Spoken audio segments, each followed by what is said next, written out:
પ્રશ્ન 1. કેળવણી એટલે માનવ અને સમાજનું નિર્માણ. આ વિધાન કોણે આપ્યું છે? A. Gandhiji, B. Doctor Radhakrishnan, C. Rousseau, D. Froebel. સાચો જવાબ છે બી. ડૉક્ટર રાધાકૃષ્ણન. પ્રશ્ન 2. જીવનના અંધકારમાં પ્રકાશના કિરણો ફેલાવે તે કેળવણી. વ્યાખ્યા કોને આપી છે? A. H G. Wells, B. John Dewey, C. Aristotle, D. Whitehead.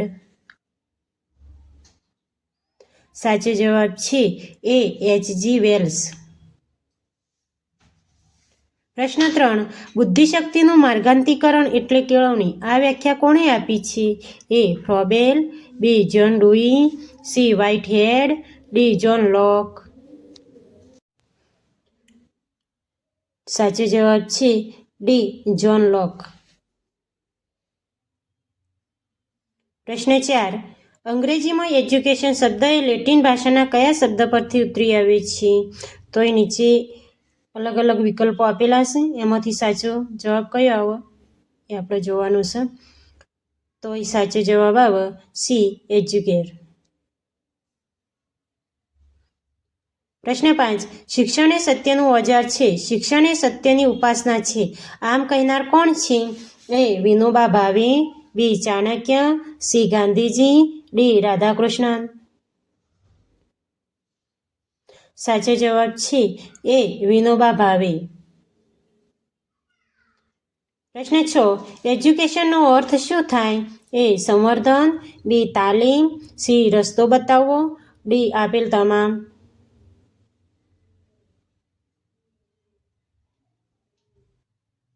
સાચો જવાબ છે ડી. આપેલ તમામ. પ્રશ્ન 7. દૂરવર્તી શિક્ષણ આપતી સંસ્થા નીચેના પૈકી કઈ નથી? A. Kota open university Rajasthan, B. Central university of Gujarat, C. Nalanda open university Bihar, D. Indira Gandhi open university. સાચો જવાબ છે B. Central university of Gujarat. પ્રશ્ન 8. દૂરવર્તી શિક્ષણ નીચેના પૈકી અન્ય કયા નામે પણ ઓળખાય છે? એ. ઓફ કેમ્પસ અધ્યયન, બી. પત્રાચાર શિક્ષણ, સી. ગૃહ અભ્યાસ, ડી. આપેલ તમામ. સાચો જવાબ છે ડી. આપેલ તમામ. પ્રશ્ન 9. ગુજરાતી માધ્યમમાં દૂરવર્તી શિક્ષણની સુવિધા કઈ યુનિવર્સિટી આપે છે? A. Indira Gandhi national open university, B. Doctor Baba Saheb Ambedkar open university, C. The university of the all, D. એક પણ નહીં. સાચો જવાબ છે બી. Doctor Baba Saheb Ambedkar open university.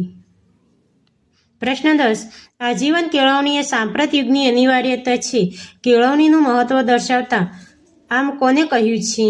એ. ડૉક્ટર ઝાકીર હુસેન, બી. Gandhiji, C. Rousseau, D. Thales. સાચો જવાબ છે એ. ડૉક્ટર ઝાકીર હુસેન. પ્રશ્ન 11. ડૉક્ટર આંબેડકર ઓપન યુનિવર્સિટી ગુજરાતની સ્થાપના ક્યારે થઈ હતી?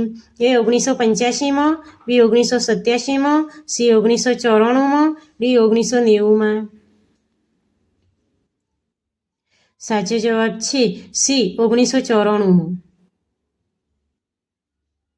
પ્રશ્ન 12.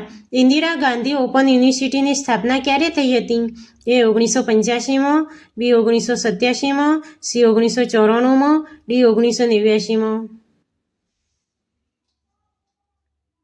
સાચો જવાબ છે એ. 1985માં. પ્રશ્ન 13. કોટા ઓપન યુનિવર્સિટી કયા રાજ્યમાં આવેલી છે? એ. બિહાર, બી. મહારાષ્ટ્ર, સી. રાજસ્થાન, ડી. ઉત્તર પ્રદેશ.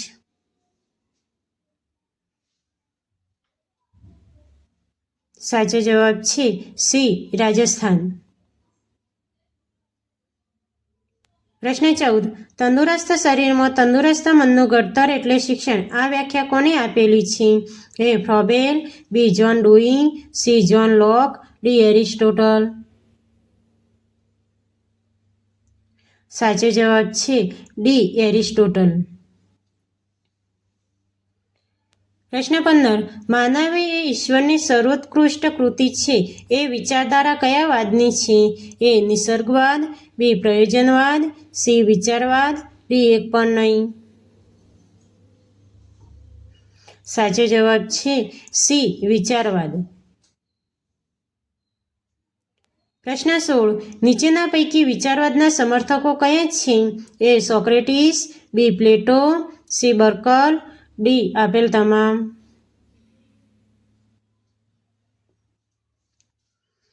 સાચો જવાબ છે ડી આપેલ તમામ.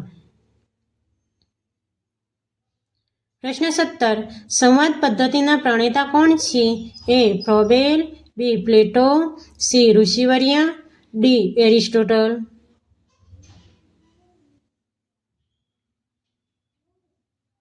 સાચો જવાબ છે બી પ્લેટો. પ્રશ્ન 18. વ્યાખ્યાન પદ્ધતિ, મુખપાઠ, સ્વાધ્યાયન પદ્ધતિના જનક કોણ છે? એ હર્બર્ટ સ્પેન્સર, બી પેસ્ટોલોજી, સી ઋષિવર્યો, ડી સોક્રેટિસ. સાચો જવાબ છે સી ઋષિવર્યો. પ્રશ્ન 19. કયો વાદ પુસ્તકીય જ્ઞાનનો વિરોધ કરે છે? એ નિસર્ગવાદ, બી પ્રયોજનવાદ, સી આદર્શવાદ, ડી વિચારવાદ.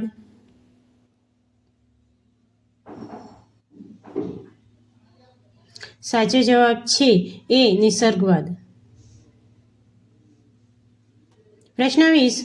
પ્રકૃતિવાદના પુરસ્કર્તા નીચેના પૈકી કયા છે? એ ટાગોર, બી હર્બર્ટ સ્પેન્સર, સી કોમેનિયસ, ડી આપેલ તમામ. સાચો જવાબ છે ડી આપેલ તમામ.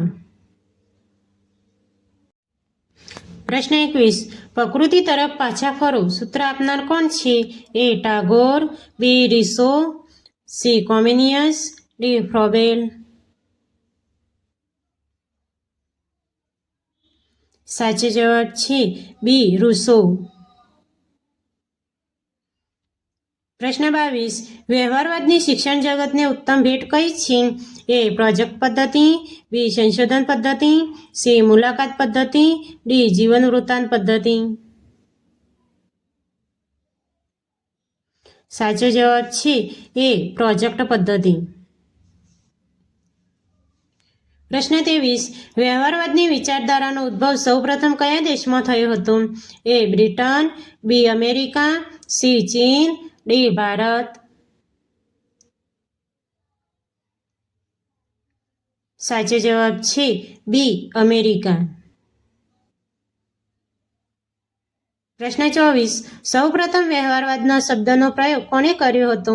એ જેકલીએ, બી રૂસોએ, C Charles પિયર્સે, D Herbert સ્પેન્સરે.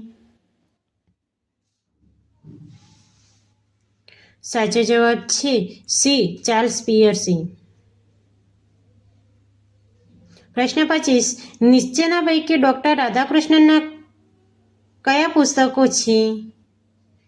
A Indian philosophy, B the essentials of philosophy, C the philosophy of Rabindranath Tagore, D આપેલ તમામ. સાચો જવાબ છે ડી આપેલ તમામ.